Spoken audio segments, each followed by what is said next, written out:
All right. So I've started sharing my screen. Katie, if you wouldn't mind monitoring the chat just in case any questions come through. But welcome to Environmental Econ. And again, I think it's really cool that so many of you are taking this in concert with 201, because while 201 is a very applied course, here we can really see what some of those applications are. And today, I think, is going to be a lot of fun. The plan for today is to go over some of these environmental preliminaries. We've got a little bit of a discussion, and then what we're going to do is play a game. And I hope this game is enjoyable to you all because there are prizes.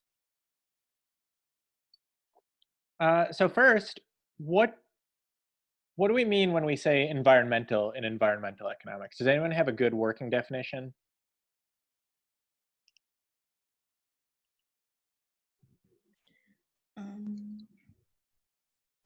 Wouldn't it just be the land part of economics?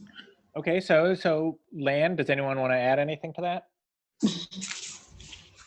Resources and the scarcity of resources. Okay, so land, resources certainly come from the land. So when I say environmental, I mean relating to our biosphere, which is basically everything that's living on the globe. And those of you who are more environmentally inclined than I am might have a more precise definition than that. But when I say it, I mean relating to our biosphere. So everything living on our planet and the plants, animals, and resources therein. And so I think, how is economics related to the environment, this biosphere that we're talking about? We already talked about resources coming from the land, but what else? What do you guys think?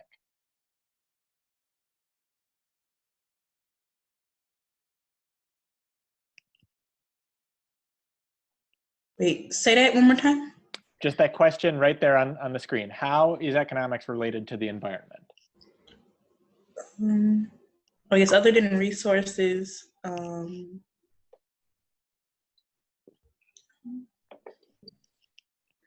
basically, I guess I'll say available, but I don't know. Okay, so resources, stuff that's available to us. Anyone have anything to add to that? What we put back into the environment, so economics. So like we go to the store and we pay for a can of food, and then that can of food is either recycled or put into the environment through waste in some way, shape, or form. Okay, so we've got inputs from resources, but we also have byproduct. Anything else? I think of consumerism and how our behaviors and those types of I don't know if you would call them trends. They relate directly to how we relate to our environment. How so? I mean, excellent point, but I would like to elaborate on what Bijou said.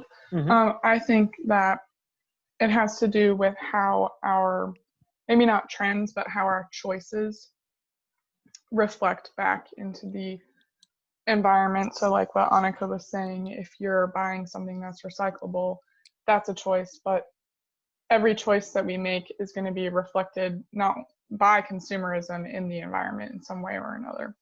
Okay, so it sounds like you guys are talking about sort of two big things. One is what we're taking out, and the other is what we're putting in. Anything else?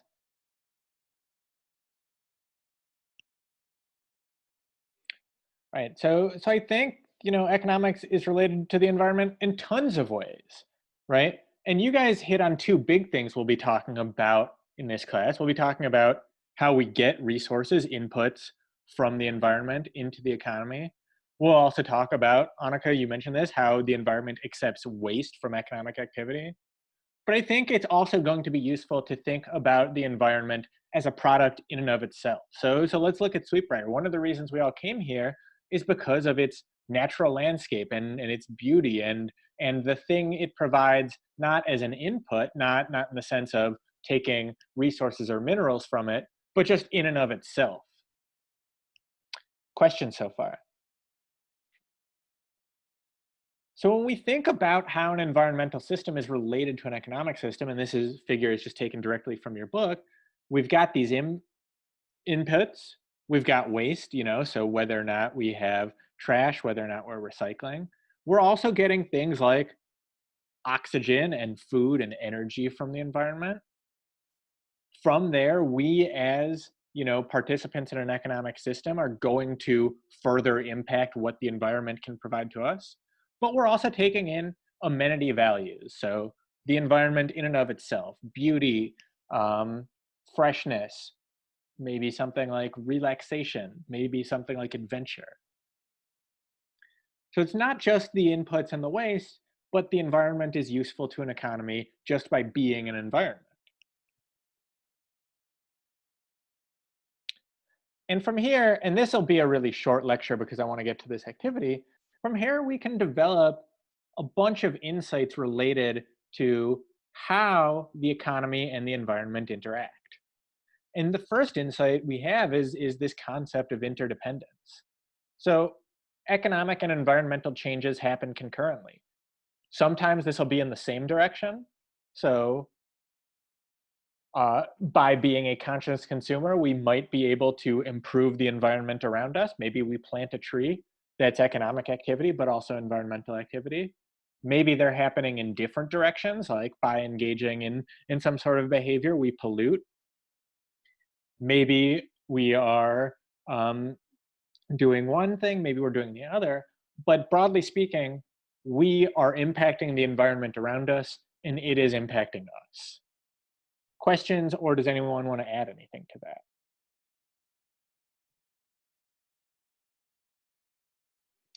All right, so Bijou, you mentioned this, from this concept of interdependence, we also have a behavioral component, right? So it's not just the fact that things that happen in the economy also cause things to happen in the environment and vice versa, but it's the fact that we as people are interacting with these surroundings, and this has implications both for the economy and the environment. So some of these interdependencies are non-behavioral. For instance, there's flooding in New Orleans right now that is impacting the economy as well as the environment. And certainly there's space to talk about how that flooding is man-made, but let's think of it right now as an exotic shock.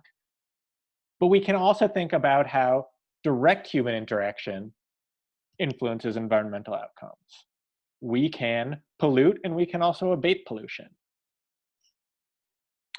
Questions or comments on that one?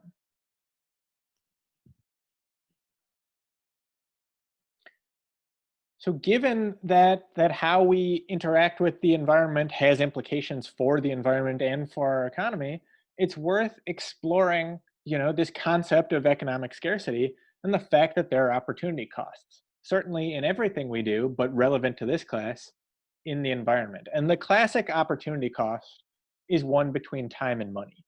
But how might that opportunity cost be inherently environmental? Who has some ideas that they want to share?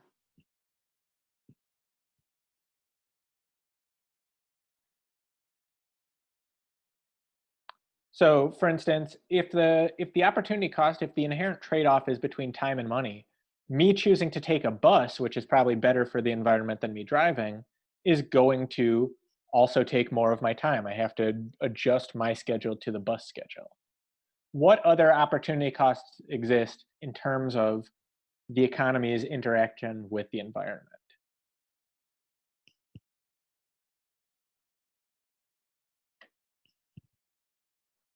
What do you guys think?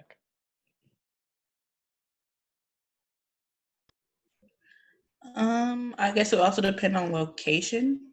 Okay, what do you mean? Such as maybe I could be very wrong about this because environmental, but like if you want to make something out of maybe like bamboo, maybe harder to get in certain areas than others. So you have to figure that out. Yeah, excellent point. So some of the opportunity cost depends on, the opportunities available to us from resources. Certainly it's easier to grow grapes here in Virginia than it is in other parts of the country. That's going to influence how we use our land, how we use our resources. What other opportunity costs exist when we think about how the economy and the environment influence one another? Another example being like installing a hydropowered dam it would provide electricity for humans to use on a day-to-day basis, but then it would be cutting off the environment that animals use every single day. Certainly, excellent point. So for those of you who didn't follow, Annika mentioned, hydroelectricity as an opportunity cost. Not only this opportunity cost for other living things in the environment, plants, animals, fungi, but also we have opportunity costs in how we use that energy and how we use the resources to build that dam. The fact that we have these interactions between an economy and the environment doesn't necessarily, but it might imply a role for the market. And just so everyone's on the same page, a market is a group of buyers and sellers coming together to argue over a thing or some stuff. So why might the fact that there's a role for the market not only in the economy but also in the environment be a bad thing? What do you guys think? And we're just spitballing ideas, so there's no wrong answer here. Kind of what I've been thinking of this whole time and just trying to find the words to really say it. I'm thinking a lot about big ag, big agriculture, and that's definitely a market in its own. The pro of it is that it, provides a way. It provides for a large population, and the way things are, that's what we need to survive. But the con of how it impacts the environment, and it impacts your own health, but it impacts the environment's health greatly. So that's just one thing that I could think of. Cool. So certainly that's a great example. I'll try and generalize it on the next slide, but anyone else have any, and in this case specifically cons for why a market interaction might be a bad thing in this case?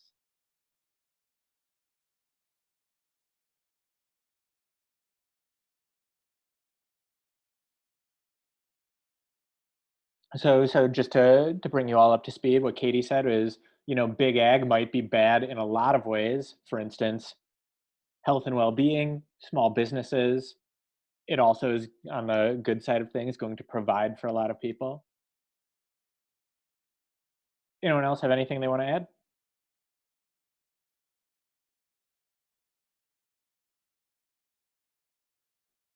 Okay, so just to sort of summarize what Katie said, market outcomes might be different than what is socially optimal, right?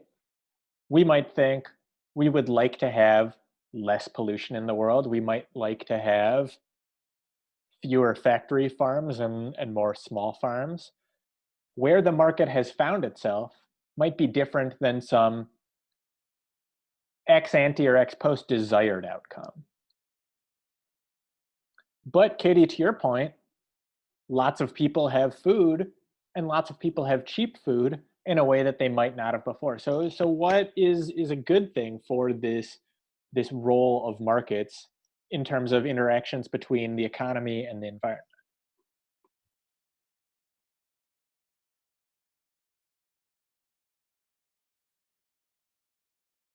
Anyone have any thoughts?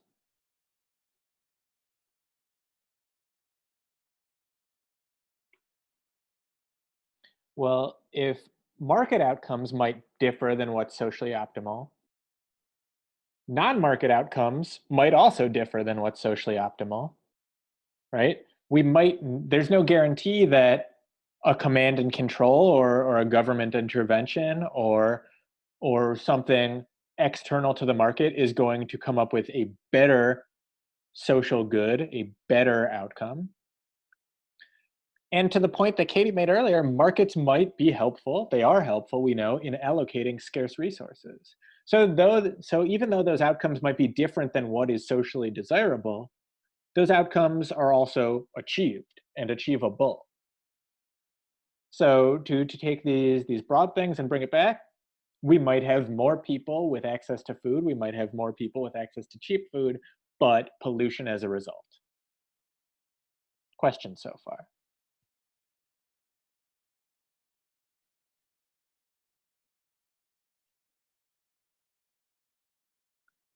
So because we have this role for markets, and what the market is doing is allocating scarce resources, the questions that get raised throughout the course of this semester, and like I said, this is going to be a very short lecture. These questions that get raised remind us of the role of cost. So earlier we talked about what opportunity costs might exist, specifically with an eye towards the environment. Environmental protection costs time and money. Pollution abatement costs time and money. There is an opportunity cost to dictating the outcome. Further, it's not clear that complete pollution abatement, that total environmental protection, is desirable or sustainable. We have a great deal more pollution now than we used to, but in general, global poverty is down, life expectancy is up. Other outcomes that we might consider bad, like infant mortality or child labor, tend to be down. And I'm talking in terms of a large temporal scale, so over the past, say, 100 years. So we have arguably a more polluted environment, but it's not clear the extent to which we want total environmental protection, which is not to say we don't want more environmental protection, but there is an opportunity cost to protecting the environment. And it's our job to sort of weigh these costs and benefits. This brings us back to what started this all, which is the environment and the global economy are interconnected and move together, sometimes in the same direction, sometimes in different directions. So when we're considering all these interactions and these insights from Econ, we need to consider that the choices we make don't just necessarily impact our local environment and our local economy, but the global environment and the global economy. Questions, comments so far?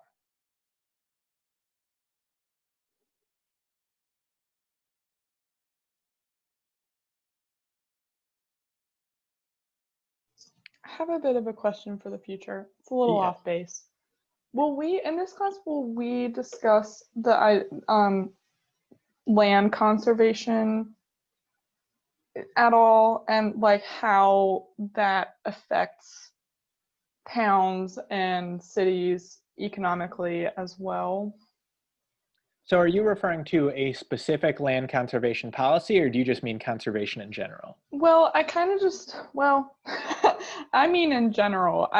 Where I was living this summer and working is huge into conservation easement and land protection, which is great, but their town is seriously lacking economic flow. And like over the summer, there was this big hoopla in that town about a brewery wanting to buy land, keep it in the conservation easement, but buy the land and get the zoning to have a brewery in town. And the town was like completely split, divided 50-50 of like, oh, this is great, we'll have a brewery in town. And then everybody else is like, oh my God, no, this is terrible.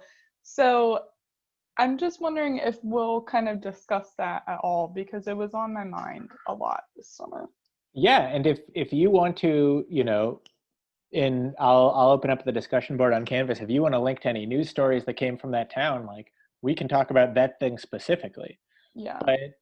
But I think you raise sort of a broader point, which is when we think about this sense of interconnectedness, the environment impacts lots of different things which we are concerned with, not only as, you know, people living in an environment, but also as economists. So there's a nexus between the environment and education. There's a nexus between environment and health. There's a nexus between environment and urbanization and cities and growth, and crime, and, you know, insert other broad topic here, which is going to be of interest to us as,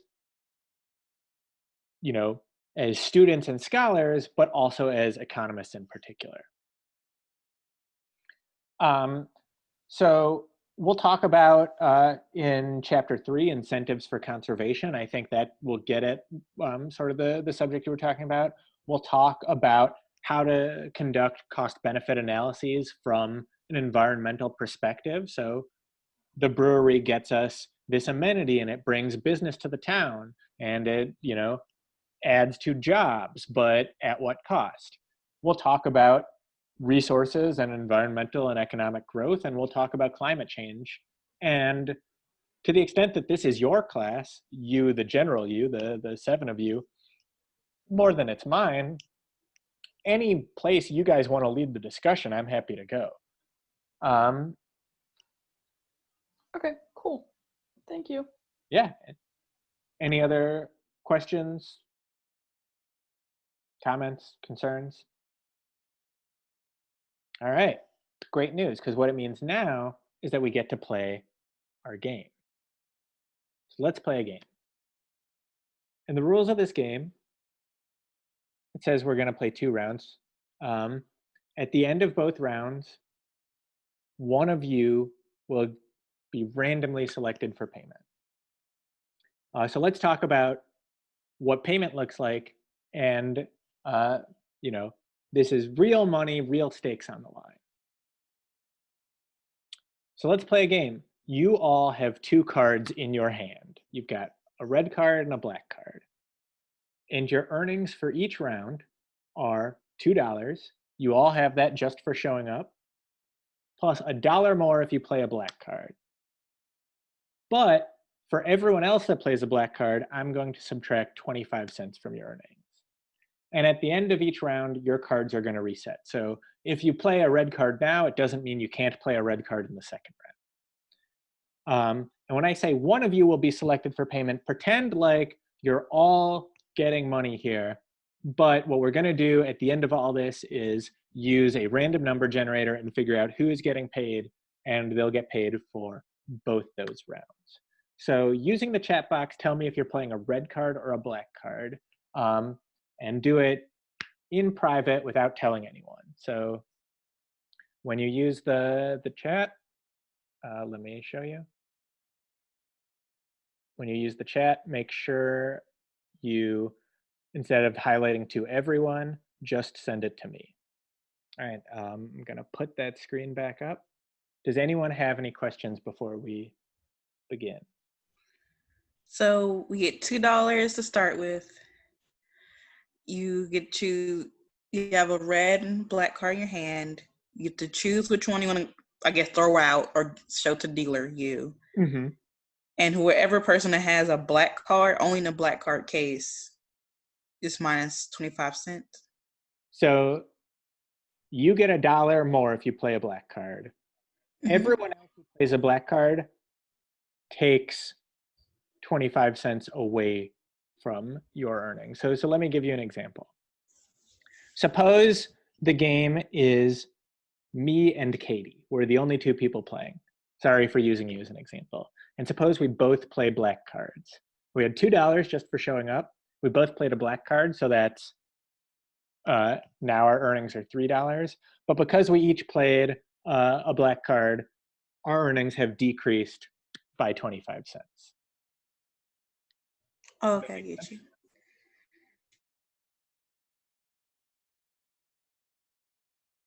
And we get nothing for a red card. Well, you get $2 for a red card. Oh, okay. So you get $2 just for showing up. You get nothing additional, I should say. Any other questions on how we're playing this game? All right, I'm going to stop sharing the screen lest I show anyone's cards by accident.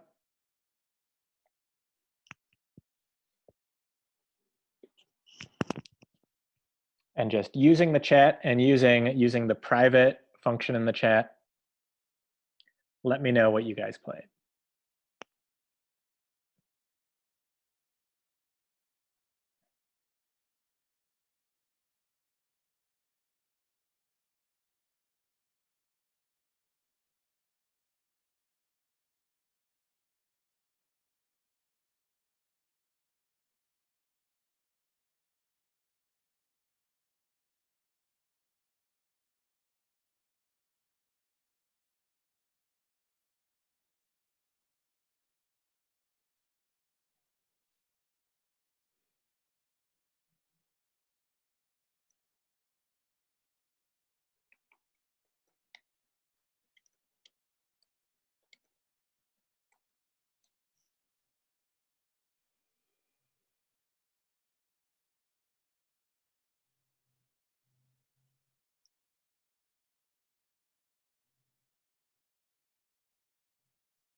All right, we're just waiting for you all to finish, and then I'll total it up and.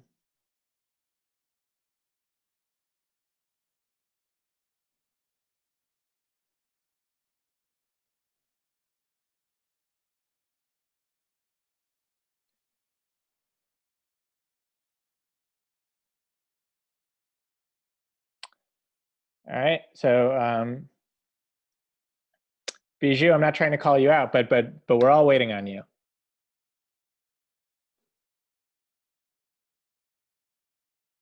I'm still looking. Okay.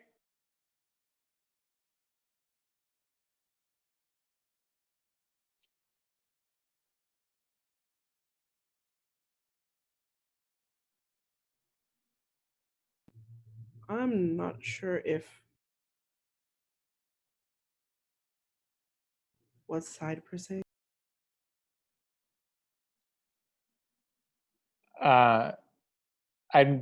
Do you want to ask a question, either to the group or in the chat?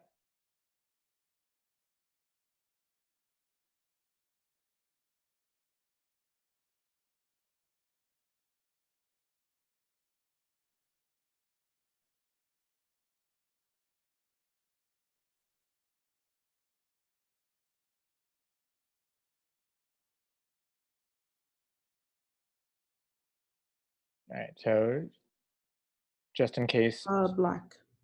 Okay, well. But I don't know. All right, so remember, your choice is private. You don't tell me, or don't tell everyone, just tell me.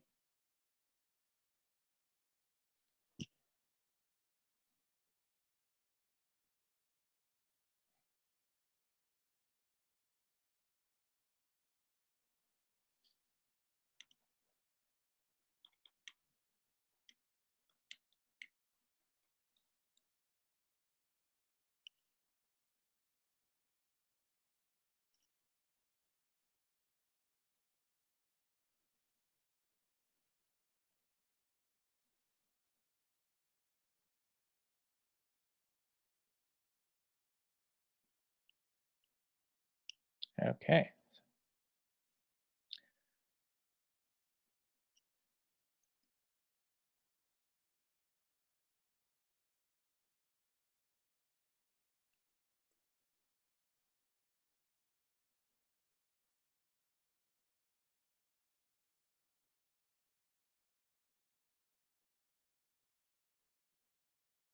All right, so we had 5 red cards and 1 black card, which means the person who played black, if we paid this out for money, would have won $3. The people who played red, if we played this out for money, would have won $2.75, or sorry, $1.75. So let me drop this here. 3 versus 175.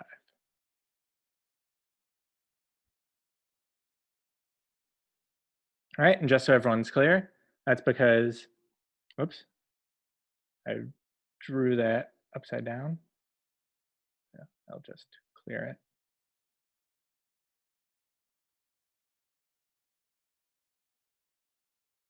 So if you played black, you have $2 just for showing up. You get $1 for playing black. That's $3. No one else played black, so they don't lose any money. If you have red, you have $2 just for showing up. One other person played black, so you all lose a quarter. That's $1.75. Questions so far?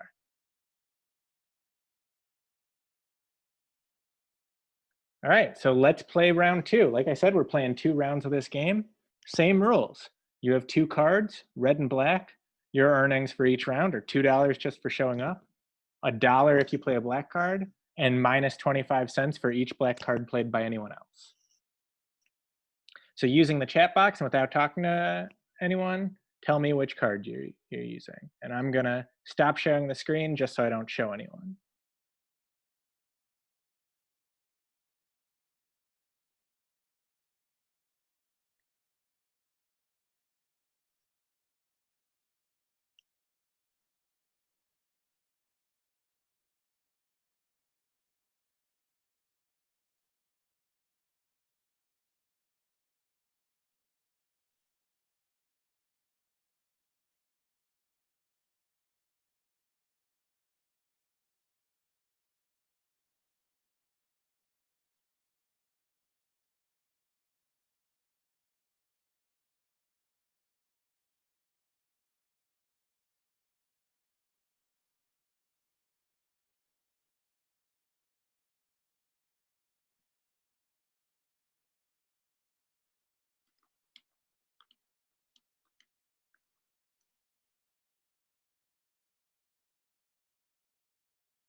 All right, we're just waiting for one last person.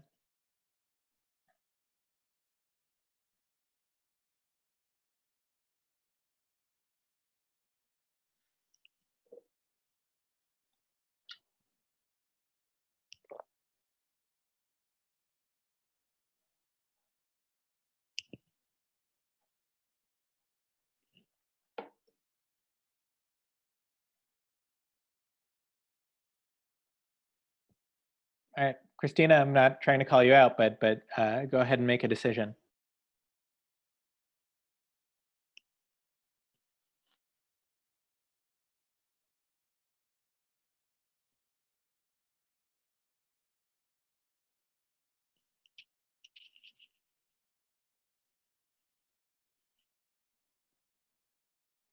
All right. So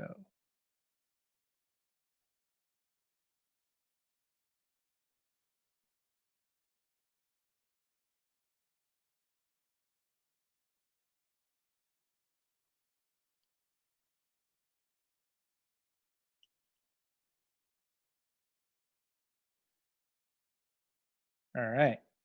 So let's see what happened in this round. This time we had 3 red and 3 black. So if you played red, you won $1.25. You played black,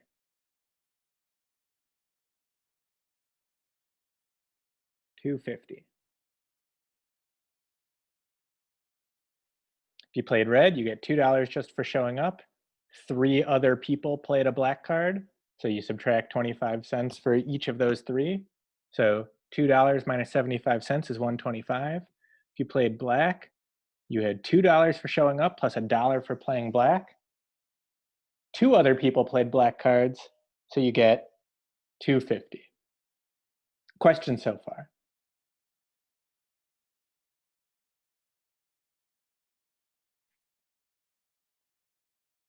All right, so I said we were going to play 2 rounds, but we have a surprise 3rd round. But though the payment rules are the same this time, we have something slightly different, which is before your answers were made in private, and you'll still send them to me privately, but now I'm inviting you all to unmute, and you can discuss your actions with the group. So I'm going to stop sharing the screen, and why don't you guys take a few minutes to talk about it with each other? You can either do this publicly by unmuting or using the chat box, or you can do it privately, for instance, if Grace wants to talk to Katie.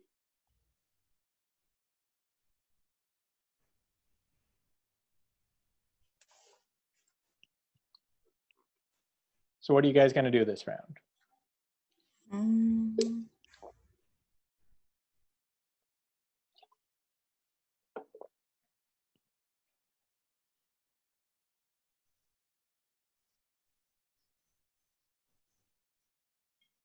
Certainly, you don't have to discuss it with one another if you don't want. Have you noticed any patterns?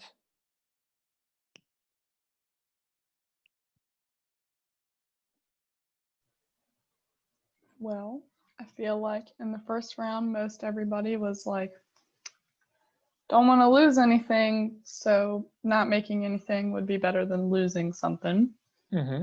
And then the second round, everybody was like, oh crap, have to figure out how to make something now. But yeah. All right, so with that in mind, you guys are welcome to talk about it freely. Do you want to dictate your peers to take any particular action? I think we should all play red card. Mm-hmm. But yeah, that's my thought. I'll agree with that. I'm agree with that. Anyone else agree or disagree? So are we operating on good faith right now? You can operate on whatever means are available to you. So, you know, you can operate on less than good faith. If you say, I'm going to put snakes in everyone's room unless you all play red, you know, I'm not here to enforce anything. I'm just here to report the results. Remember we all signed the honor code? Agree? Yeah. All right, so Katie and Annika want you all to play red. Does anyone want to push back on that? Does anyone say, no, I'm playing black, and it's not against honor code if I tell you about it forthright? I want to choose red, Mm-hmm. but also I don't know. There's keep too in many mind- there. Okay, what are those variables? I mean, like, there's a lot of people quiet. I don't know if that's like, I'm not trying to be mean. This is like, there's a lot of people quiet. So like, there's no telling who agrees or disagrees. So I don't want to be like red and then I lose. So I don't know. Okay, so one of the variables you think is what's going on in other people's head. What are some of the other variables you're considering? And keep in mind, when this is done, we're gonna do a drawing to see who's actually getting money.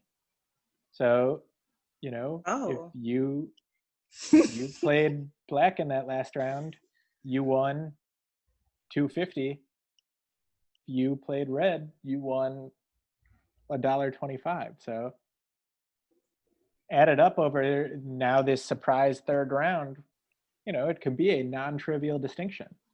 Now you're encouraging people to be the snake, though. I'm not encouraging anything. I'm exploring with my 6 favorite students the field of environmental economics. So you've been given this time to talk about it freely. Does anyone have anything they want to add to the group? I have no incentive of listening to everyone else's card, like Okay. and following the red. In my opinion. So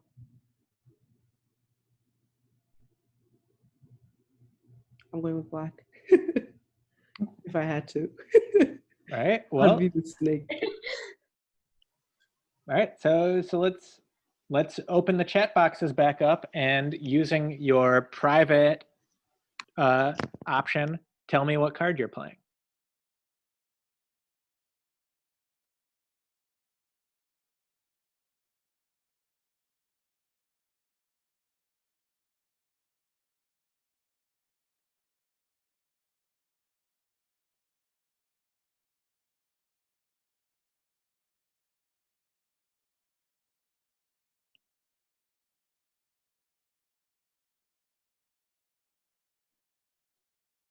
Okay.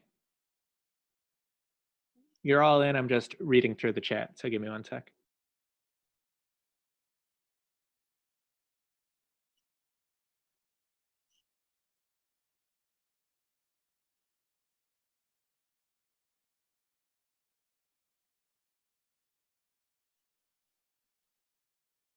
All right. So we had, again, 3 red and 3 black. So it looked pretty similar to round 2. Red, you earn $1.25. Black, you earn $2.50. We'll do the drawing to see who wins all 3 rounds in a second. But before we get there, what do you guys think is going on here? And I'm gonna stop sharing the screen because that's the only slide. First of all, there's conflict. Okay.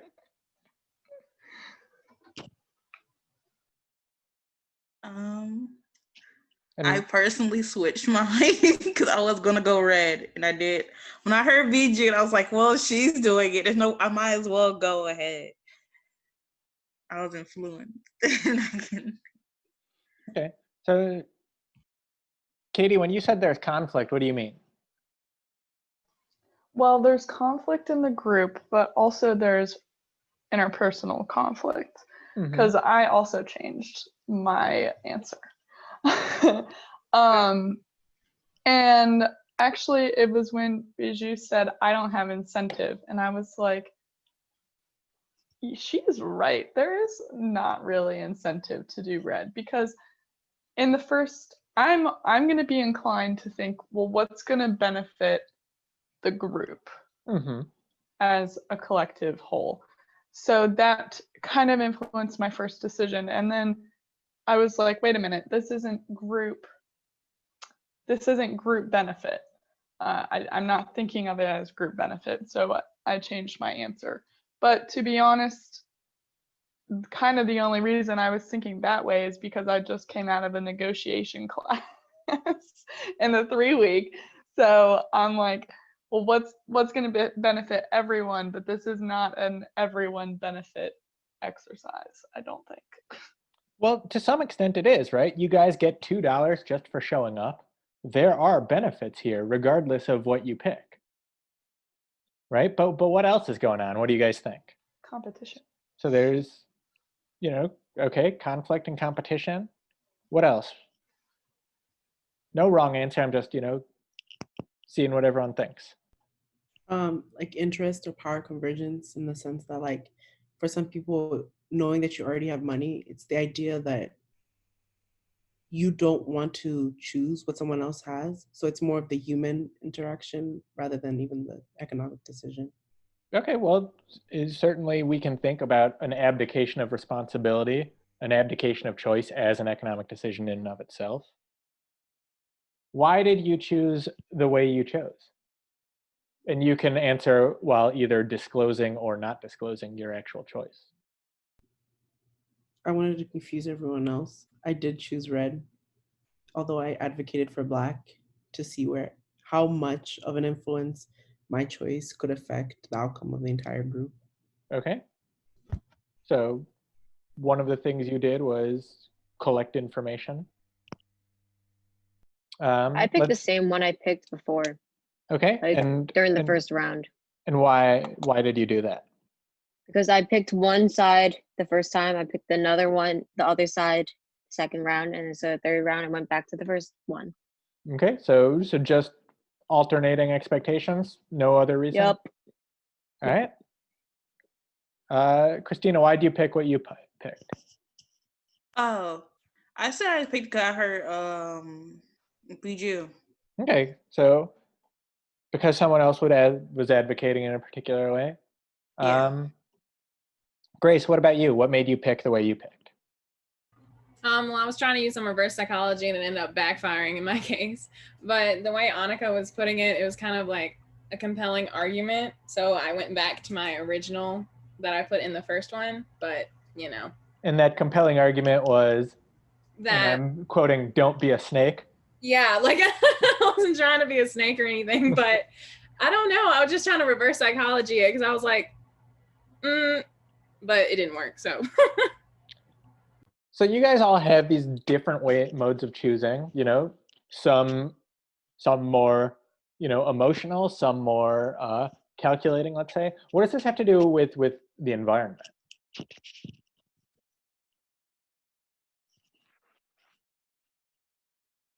I guess it goes back to, like, you go to the store and you can either get like food that's in something that's recyclable versus something that's not, or eating more vegetables rather than meat, just to the back and forth of what's better or what's worse, or what do you personally get out of it versus what everybody else could get out of it. Right, and so there are sort of non-market implications to your environmental choices. For instance, though you might prefer a hamburger to a portobello mushroom, that's going to take some amount off everyone's payment, right? You choosing this non-cooperative thing is not only going to have implications for what you do, but for what everyone else does. And everyone choosing in one way or the other is going to add up or not over time. What else does it have to do with the environment?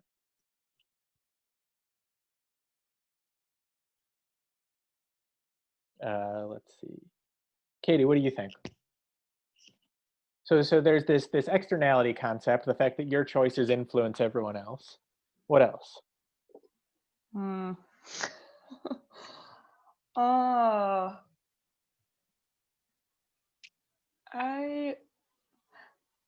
don't know. I'm having a lot of thinking too hard right now.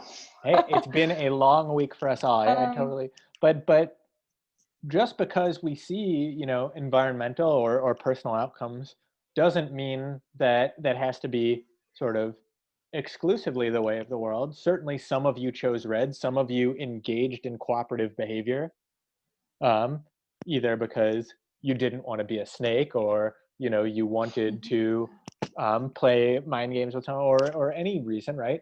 So our actions have environmental and external consequences, but that doesn't mean we have to be completely selfish. We can think about others and choose the red card. Maybe we would all be more likely to choose the red card if there was something done to realign our incentives. So maybe the reason that too many trees get cut down or not enough parks get built is because our incentives are aligned with the black card instead of the red card, but we can realign those incentives. A lot of the problems we're going to study in environmental economics sort of come down to this question of external consequences and misaligned incentives. And sometimes what it looks like is other people bearing too much of a cost. Sometimes what it looks like is a lack of collective action. Sometimes what it looks like is you getting too much of a benefit for something that is non-productive or misproductive or externally maladaptive. But nothing is predetermined. We can consider the incentives, consider the actions, and sort of build it together, and hopefully solve some environmental problems in the process. So with that, we've got one last thing to do today, which is figure out who's getting all this money. Before we do this random drawing, does anyone have any questions, comments, concerns they want to share with the group? Would this be considered game theory? Sure. So game theory is the study of strategic interaction. You definitely played a game strategically. You could also consider it experimental economics, right? We ran an experiment for real incentives. One of you is getting paid. I'm less concerned with what field we align it with, and more concerned with the overall lesson. Anything else? All right, I'm going to go ahead.